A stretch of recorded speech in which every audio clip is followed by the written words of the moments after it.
দেখুন অবাক করা এই মেশিনটিতে যখনই কোনো গাছের লককে ঢুকিয়ে দেওয়া হয় মেশিনের ভিতরে অনেকগুলো ব্লেডের লেয়ার থাকে আর ব্লেডের লেয়ার গুলো এই গাছের লকটাকে কেটে কেটে এরকম ইকুয়াল সাইজ করে দেয়, যেটা সময় এবং পরিশ্রম দুটাকেই বাঁচিয়ে দেয়। আর এটাকে দেখুন, এটা হচ্ছে পৃথিবীর সব থেকে বড় কচ্ছপ। এটা হয়তোবা আপনি আগে কখনো দেখেননি। আর এটার নাম হচ্ছে লেদারব্যাক সি টার্টেল। আর এটাকে কেবল আটলান্টিক মহাসাগরের আশেপাশেই দেখা যায়। আর এটার সাইজ একটি গাড়ি থেকেও বড় হয়ে থাকে। আর এই মাছটি হলো পৃথিবীর একমাত্র মাছ যেটির কিনা দুটো মাথা। আর অবাক করার বিষয় হচ্ছে দ্বিতীয় নাম্বার মাথাটি এটি জীবিত আর এটি দিয়ে নিঃশ্বাসও নিতে পারে। দেখুন এই দোকানদার কি আজব বুদ্ধি খাটিয়ে এই জিনিসটি বানিয়েছে। আর এটার সাহায্যে মেয়েরা খুব সহজেই নিজের ড্রেস পছন্দ করতে পারবে। আর এটা হচ্ছে এমন একটা চামচ যেটা দিয়ে আপনি যে কোনো জিনিসের উপর থেকে তেলকে খুব সহজে আলাদা করতে পারবেন, আর যেটা আপনার স্বাস্থ্যের জন্য খুবই উপকার হয়ে থাকবে। আর এই মেশিনটিতে লোহার নষ্ট ড্রামের দুই পাশে কেটে ফেলা হয়, তারপর ড্রামের মাঝখানটাও কেটে ফেলা হয়। এরপর এই মেশিনটিতে ঢুকিয়ে দেওয়ার পর এটাকে দেখুন একেবারে সোজা করে ফেলা হয়, যেটি অন্য যে কোনো কাজে ব্যবহার করা যাবে।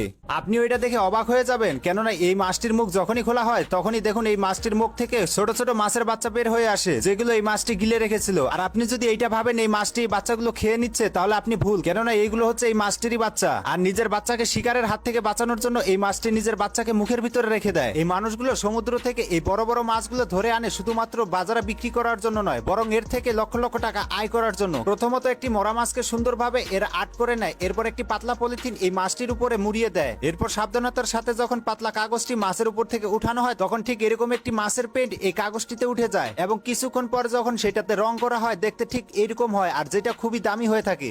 দেখুন বরফের এলাকায় মাছ ধরার জন্য বরফে এরকম একটি ছোট্ট গর্ত করা হয়, এরপর গর্তের ভিতরে এক ধরনের বিশেষ লিকুইড ঢেলে দেওয়া হয়, যার কারণে সেখানে অনেক মাছ জড়ো হয়ে যায়, আর তারা জাল দিয়ে এভাবে মাছগুলো ধরে নেয়। আর চায়নাতে অনেক বেশি মিষ্টি আলুর চাষ করা হয়, যেগুলো এক একটা আখের সমান হয়ে থাকে, আর এগুলো ভিতর থেকে গোলাপি রঙের হয়ে থাকে। আর এই মিষ্টি আলুকে যখন কাঁচা খাওয়া হয় তখন এর ভিতর থেকে একটি আঠা বের হয়। পৃথিবীতে একমাত্র উটই হচ্ছে এমন এক প্রাণী যে কিনা ক্যাকটাসের গাছকে খুব মজার সাথে খেয়ে থাকে। কিন্তু উট এত মজার সাথে ক্যাকটাসের গাছকে কিভাবে খেয়ে থাকে? আসলে এর আসল রহস্য লুকিয়ে আছে উটের মুখের ভিতরে। আপনি যে উটের মুখের ভিতরের ছবিটি দেখতে পাচ্ছেন এটির নাম হচ্ছে পাপেলি। আর এটা এত পরিমাণ শক্ত হয়ে থাকে যে ক্যাকটাসের গাছের কাঁটা এটাতে কিছুই করতে পারে না, যার কারণে উট মজার সাথে ক্যাকটাসের গাছ খেয়ে থাকে। দেখুন এই কালো রঙের পেছনারি ক্যাটারপিলার অস্ট্রেলিয়ার মরুভূমিতে দেখা যায়, আর এগুলো একের পর এক লাইন হয়ে চলে, যার কারণে মনে হয় যেন সাপ চলতেছে।